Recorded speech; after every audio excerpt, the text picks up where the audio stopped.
Irmãos, quero pedir que vocês estejam abrindo a Bíblia de vocês na primeira carta de Pedro.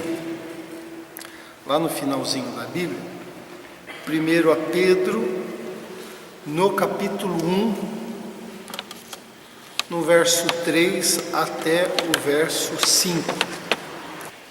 Diz assim: Bendito Deus e Pai de nosso Senhor Jesus Cristo, que, segundo a sua muita misericórdia, nos regenerou para uma viva esperança, mediante a ressurreição de Jesus Cristo dentre os mortos, para uma herança incorruptível, sem mácula, imarcessível, reservada nos céus para vós outros, que sois guardados pelo poder de Deus, mediante a fé, para a salvação preparada para revelar-se no último tempo. Até aqui. Bendito o Deus e Pai de nosso Senhor Jesus Cristo. Bendito seja. Deus é o nosso Criador e também é o nosso sustentador. Deus não somente nos criou, mas sustenta a nossa vida. Do contrário do que muitos pensam, que Deus criou e abandonou a sua criação, né? E o homem está largado por aí. Não, a gente experimenta o cuidado de Deus todos os dias, desde a colheita das coisas que a gente precisa para comer, desde a nossa própria saúde, nosso respirar, nosso levantar, desde a sustentação de Deus para que o bem prevaleça, né? Ele nos sustenta. A gente deve a Deus a nossa vida, a gente deve a Ele a nossa existência. Todo bem que a gente recebe procede dEle, a gente sabe disso pela palavra, e pela graça Ele resolveu o nosso maior problema, que é o problema que Pedro aqui agradece a misericórdia dEle, a nossa regeneração, a nossa salvação em Jesus. O nosso maior problema era permanecermos separados dele para sempre, mas ele resolveu isso em Jesus, né? Nos buscou pelo seu amor, nos salvou, nos atraiu, e por meio de Jesus a gente pode viver com o Senhor todos os dias e para sempre, né? Estes são mais do que motivos para a gente glorificar. Eu estou falando isso porque Pedro está glorificando. Pedro está dizendo: bendito seja, né? Louvado seja o Deus e Pai de nosso Senhor Jesus Cristo. E ele descreve essa questão da salvação, das bênçãos que decorrem da salvação. Glorificar significa dar glória, honrar, celebrar, agradecer, confessar, tornar a dignidade e o valor de alguém conhecidos, né? Isso significa glorificar. Mas eu queria compartilhar assim, pensando o seguinte: com relação a Deus, como que nós podemos glorificá-lo? Como é que a gente pode dar glória, honrar, agradecer, confessar, celebrar, tornar digno, né, conhecido a dignidade e o valor de Deus? Como que a gente pode fazer isso? Pelo que nós podemos glorificar o Senhor, né? E qual é o nosso maior exemplo para que a gente possa olhar e se espelhar em como glorificar o Senhor, né? E o primeiro destaque, o primeiro ensino é justamente esse: como é que a gente pode glorificar o Senhor? Primeiro, a gente glorifica a Deus honrando, exaltando a Deus com a nossa vida. A gente podia pensar com a nossa boca, né? A nossa boca é só um item de como nós podemos glorificar. Como diz o salmista: contudo, tu és santo, entronizado entre os louvores, declarando com a boca, elogiando a Deus, reconhecendo a santidade, louvando ao Senhor com os lábios. Louvar o Senhor com os lábios é dizer para Ele, é dizer a respeito dEle, como diz aqui, bendizer a Deus, né, com os lábios. elogiar a Deus, agradecer a Deus, reconhecer quem Ele é, quem Ele tem feito com a nossa boca. Essa é uma forma de como nós podemos glorificar. Mas também Jesus ensina assim brilhe também a vossa luz diante dos homens, para que vejam as vossas boas obras e glorifiquem a vosso Pai que estás nos céus. Ou seja, nós também glorificamos a Deus com as obras, com aquilo que realizamos. Quando a gente diz sobre glorificar a Deus com os lábios, parece que esse é o primeiro pensamento que vem, é o mais natural. E às vezes a gente se esquece que coisas a gente glorifica a Deus através das obras, né? As obras do bem, as obras que edificam, as obras que socorrem, que ajudam, as obras que manifestam generosidade, tudo aquilo que a gente faz que é bom, que está relacionado ao bem. Isso a gente faz todos os dias, deve fazer pelo menos, a gente realiza, e você está realizando uma coisa boa, você está indo na direção de alguém fazendo alguma coisa boa, edificante, uma palavra que você solte, uma ajuda que você dá, um conselho, uma conversa, e a gente às vezes não presta atenção que isso glorifica a Deus, né?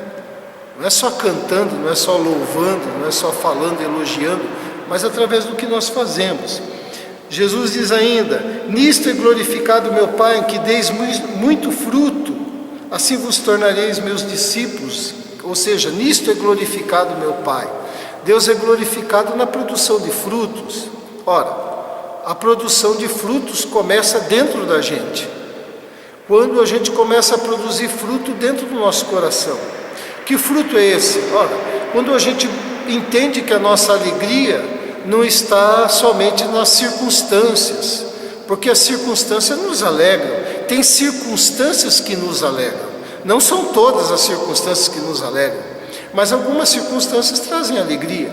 Mas não é essa alegria, porque as circunstâncias passam, né? Eu estou alegre agora por um motivo, mas daqui a pouco eu recebo uma outra notícia. Então não é esse tipo de alegria, mas é a alegria de ter a presença de Deus, de ter a consciência da presença de Deus, de se alegrar por saber que a gente é de Deus e que Deus está conosco, de poder falar com Ele. A alegria, ou então a outra maneira aqui com relação a frutos dentro da gente, é produzindo bondade dentro da gente. A bondade de olhar, de se compadecer, de sentir compaixão, de estender a mão, de ir ao encontro daquele que necessita. Essa é a bondade ativa da nossa parte. Como existe o lado da bondade passiva, no que a gente pode chamar de benignidade, que é a maneira como a gente recebe as afrontas, recebe os dissabores da vida. A gente pode receber murmurando, blasfemando, pode receber as dificuldades da vida revoltado contra Deus. Ora, a maneira como eu recebo uma afronta de maneira benigna, glorifica a Deus. Esse é um fruto, a bondade, a benignidade, o autocontrole, né? O se controlar diante das situações, diante da vida, que na vida não é só mar de rosa, que na vida não são só doces, que na vida não são só coisas boas, mas eu tenho um autocontrole de saber lidar com essas coisas. Isso é um fruto que glorifica a Deus. Por quê? Porque esse fruto é a manifestação de quem compreendeu a vida e de quem tem Deus dentro de si, né? Principalmente para as coisas que não são boas. Outra maneira, Paulo vai dizer assim: para que concordemente uma vós glorifiqueis ao Deus e Pai de nosso Senhor Jesus Cristo. Por exemplo, uma outra maneira que a gente glorifica a Deus é quando a gente estabelece unidade entre a gente.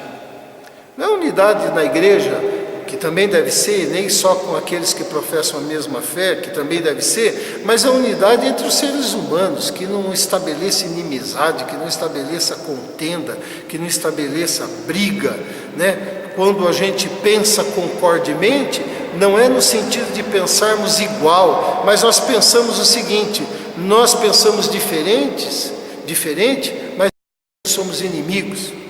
Esse é um pensamento em concordância. Você pensa do seu jeito, você sente do seu jeito, você avalia dessa maneira. Eu tenho a minha, mas olha, somos amigos, né?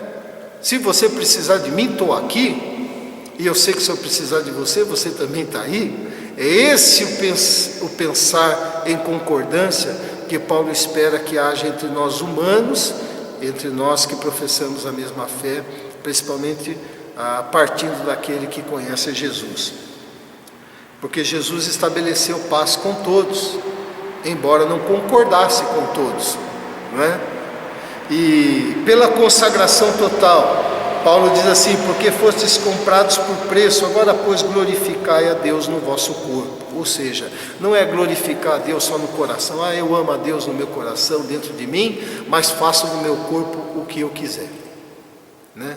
Não, é glorificar a Deus através do corpo, porque é o corpo que canta, é o corpo que visita, é o corpo que levanta a mão, é o corpo que está aqui pregando, é o corpo que serve a Deus onde vai. Glorificar a Deus com o vosso corpo, com o vosso espírito, com todo o vosso ser, porque também não dá para o meu corpo fazer as coisas sozinho, sem a alma e sem o espírito. Nós somos integrados, alma, corpo, espírito, né? Então o nosso corpo é toda a nossa constituição, separado para Deus, no sentido que a gente decidiu que nós vamos viver de acordo com a vontade de Deus. Eu estou aprendendo isso de Deus, eu quero praticar isso, eu quero viver isso, eu decidi isso para a minha vida, e assim a gente glorifica a Deus. Então, como é que a gente glorifica a Deus? Glorifica com a vida, né?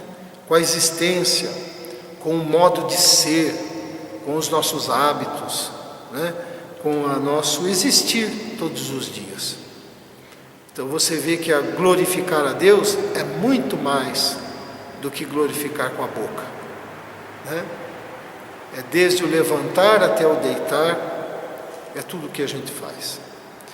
Bendito Deus e Pai de nosso Senhor Jesus Cristo. Pedro está glorificando o nosso Deus, destacando a salvação aqui. A outra reflexão que eu estou trazendo, além do como nós podemos glorificar, é pelo que nós glorificamos. A Bíblia diz que nós devemos glorificar a Deus pela santidade dele. Reconhecer que o nosso Deus é um Deus que nele não há mancha, não há erro. E isso vai nos levar a confiar nele, confiando que ele é de fato quem é, confiando naquilo que ele promete. E isso também vai nos levar a dar razão a Deus sempre, porque se ele é santo, se nele não há nada de errado, nenhuma mancha, então o que ele quer, o que ele diz é santo também. Glorificar a Deus, por exemplo, pela misericórdia. A misericórdia é Deus não dar aquilo que a gente merece. A gente merece apanhar todo dia de Deus, mas Deus não faz isso. E eu então glorifico porque Deus é misericordioso. Ele entende a miséria da minha natureza e vem com bondades ao meu encontro. É glorificar a Deus pela verdade, que Deus não mente, Deus não engana, Deus não ilude ninguém. Quando Ele diz que eu sou desse jeito, é porque eu sou. Quando Ele diz que eu posso ser de outro jeito, é porque eu posso, né? Naquilo que Ele fala e Ele promete, Ele é verdadeiro. Glorificar pela verdade, pela fidelidade. A fidelidade de Deus não começa como a gente canta no hino 25, fiel a mim. Não, Deus não é fiel a mim primeiramente, Deus é fiel a Ele. Deus é fiel à sua própria natureza, Deus é fiel ao seu ser, e porque Ele é justo, porque Ele é verdade, porque Ele é santo, porque Ele é bom, eu experimento a fidelidade dEle. Então Deus é fiel a Ele mesmo, e porque Ele é fiel a Ele mesmo, é que eu posso experimentar a fidelidade dEle na minha vida. Porque se Deus não fosse fiel a si mesmo, Deus mentiria. E se Ele mentisse, não seria fiel. Então, antes de ser fiel a mim, Deus é fiel a Ele. E porque Deus é fiel a Ele, é que eu tenho a possibilidade de desfrutar da fidelidade dEle na minha vida, né? Glorificar a Deus pelas obras maravilhosas dEle. Quantas obras Ele realiza longe de mim, fora de mim, na vida de outro, mas também na minha vida. Olha para a sua história, olha para a sua vida, olha um pouquinho para trás, olha para o dia de ontem, olha para o dia de hoje que passou, olhe para alguns anos atrás. Você consegue enxergar as obras de Deus na sua vida, né? A gente todo dia levanta, respira o ar que Ele criou, obra maravilhosa, vai fazer um passeio, vê a natureza, faz um carinho no animal. Todas essas coisas foram criadas. Recebemos carinho de um animal, recebemos carinho de outras pessoas, temos amigos. As obras de Deus, né, na nossa vida. A sua justiça, a sua graça. A graça de Deus é Ele dar para mim aquilo que eu não mereço. E Ele dá para mim muitos favores. Deus derrama sobre a nossa vida muitas bondades, muitas graças sobre a nossa vida, né? Então, pelo que nós glorificamos? Por isso, por todas essas coisas e muito mais, né? Mas ainda, eu ainda destaquei qual que é o nosso maior exemplo, né? Então, temos a Cristo como o maior exemplo daquele que glorificou a Deus. Temos a Jesus, a Cristo, como o maior exemplo. Eu não estou dizendo que o exemplo de outras pessoas não sirva, né? Muito pelo contrário, a palavra de Deus, e às vezes até na vida, a gente conhece pessoas que viveram de uma maneira que inspire a nossa fé, que nos inspire, né? Não estou falando que não serve. Por exemplo, Abraão, Paulo vai dizer assim, ele não duvidou por incredulidade da promessa de Deus, mas pela fé se fortaleceu, dando glória a Deus, estando plenamente convicto de que Ele era poderoso para cumprir o que prometera, pelo que isso foi também imputado para a justiça. Ou seja, por meio da confiança, por meio da fé, nós temos o exemplo de Abraão, que não tendo nada à sua volta, que não tendo nada de concreto para pegar e dizer, Deus vai cumprir, quando prometeu a ele um filho, ele com 100 anos de idade, Sara com 90 anos, os dois já velhos, impossibilitados de ter filho, diz a palavra que ele não duvidou, apesar de ele olhar tudo em volta e não ter a mínima garantia no que ele via e no que ele sabia, de que aquilo era possível, ele creu, né? E isso foi imputado como justiça para ele, como mérito de alguém que confiou. Então este exemplo é um exemplo para a nossa vida, né?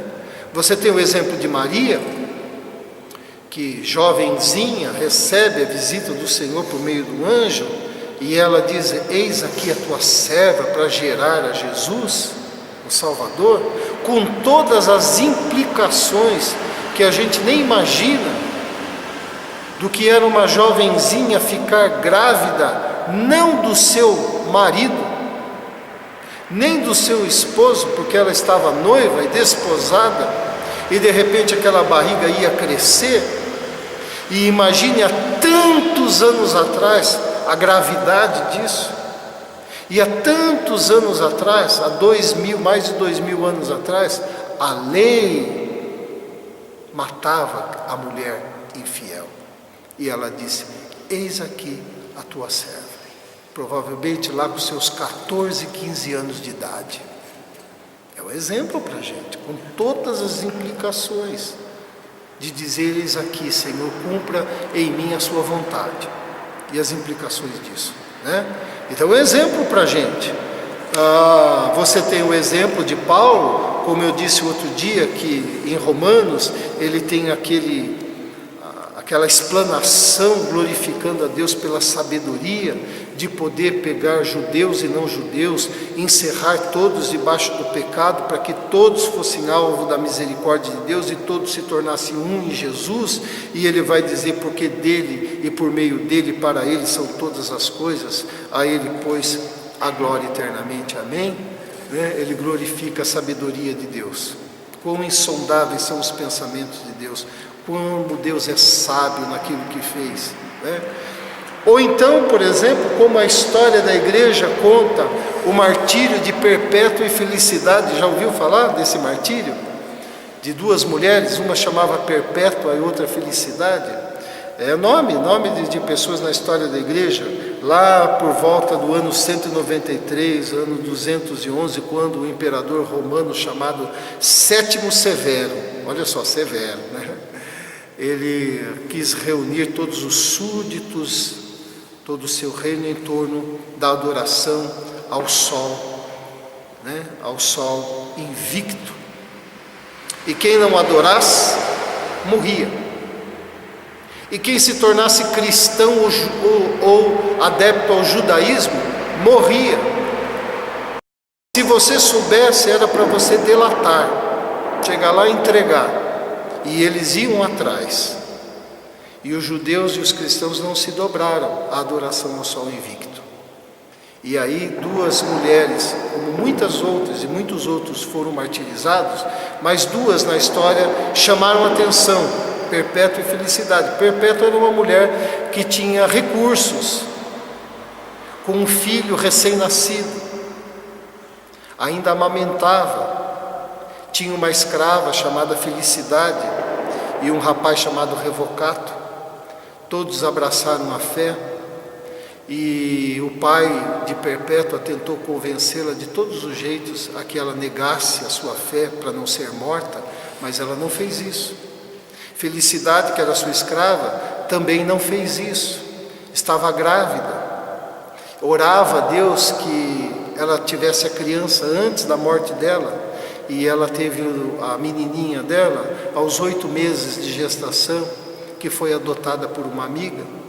E as duas, Perpétua e Felicidade, foram jogadas na arena e soltaram uma vaca brava, furiosa, que chifraram elas até o quanto pôde. E elas assim se arrastando, se abraçaram no meio da arena, deram um ósculo santo, um beijo uma na outra e glorificaram a Deus no meio da arena e foram mortas à espada. A história da igreja conta, né, esses dois martírios. É claro que muita gente foi martirizada, muita gente glorificou a Deus e muita gente não está escrito nos livros da história, mas a gente tem essas duas que glorificaram no extremo. Então, como que o exemplo de outras pessoas não nos serve? É claro que nos serve. Nos serve. Mas o exemplo maior de quem glorificou a Deus foi Jesus. Por quê?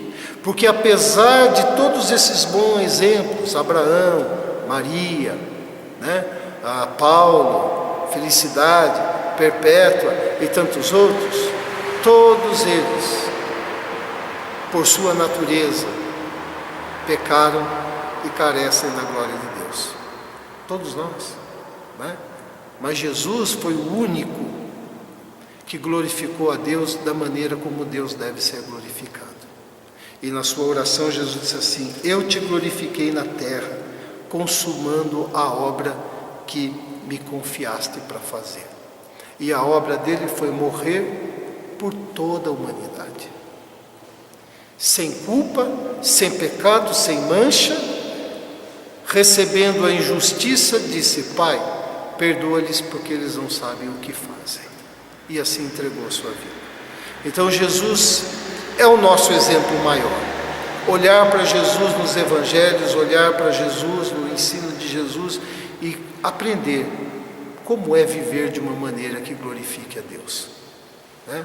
Que nada tem a ver de se vestir como ele se vestiu, de fazer o que ele fez, de andar nas ruas que ele andou, né? Não, é como ele tratou a vida, como ele tratou o ser humano, como ele se relacionou com o Pai, as coisas que ele falou, as coisas que ele guardou silêncio, né? Tudo que ele ensinou, todo o exemplo que ele deu, a gente aprende a glorificar. Então, quando a gente olha para Deus, o nosso Criador, a gente já tem motivo para glorificar a Deus. Quando a gente compreende que além de nos criar, Ele nos sustenta, isso se intensifica no nosso coração, né?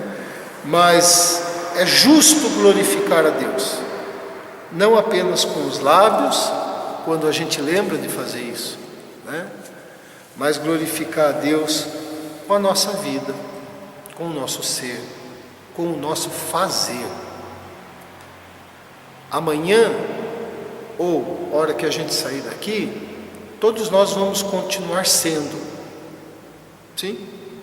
sendo o que somos. E vamos fazer uma porção de coisas. E amanhã nós vamos fazer uma porção de coisas sendo o que nós somos. Sendo e fazendo que a gente possa glorificar o Senhor, né? Essa é a mensagem. Tendo Jesus como nosso maior exemplo, olhando para Ele e aprendendo com Ele. Amém? Então, que cada um de nós possamos, do jeito que nós somos, aonde nós vamos, do jeito que Deus nos criou, com todas as possibilidades que cada um tem na sua vida, que a gente possa glorificar o Senhor com a nossa vida. Amém? Vamos orar. Pai querido, nós te louvamos, nós bendizemos o teu nome, nós te glorificamos com a nossa boca, reconhecendo a tua santidade, o teu poder, o teu amor, o teu cuidado, a tua provisão, o teu caráter, quem o Senhor é, tudo que o Senhor realiza. Mas oramos, ó Deus, que o Senhor nos ajude e nos aceite, com a nossa vida possamos te glorificar, com a maneira como nos expressamos, aonde nós vamos, o que fazemos, ó Deus, como lidamos com as coisas, com a vida, com as pessoas. Senhor, nós de fato queremos produzir glórias, honrar o teu nome, exaltar a tua dignidade, confessar, celebrar, agradecer com a vida aquilo que o Senhor é. Ó Deus, que o Senhor receba a glorificação que cada vida aqui, que cada um de nós podemos dar ao Senhor. Mesmo conscientes da nossa limitação, nós queremos entregar o nosso melhor para o Senhor. Obrigado, Deus, porque temos o exemplo de Jesus para aprender a fazer isso. Que o Senhor seja glorificado por cada um, Pai, em nome de Jesus. Amém. Amém. Deus abençoe.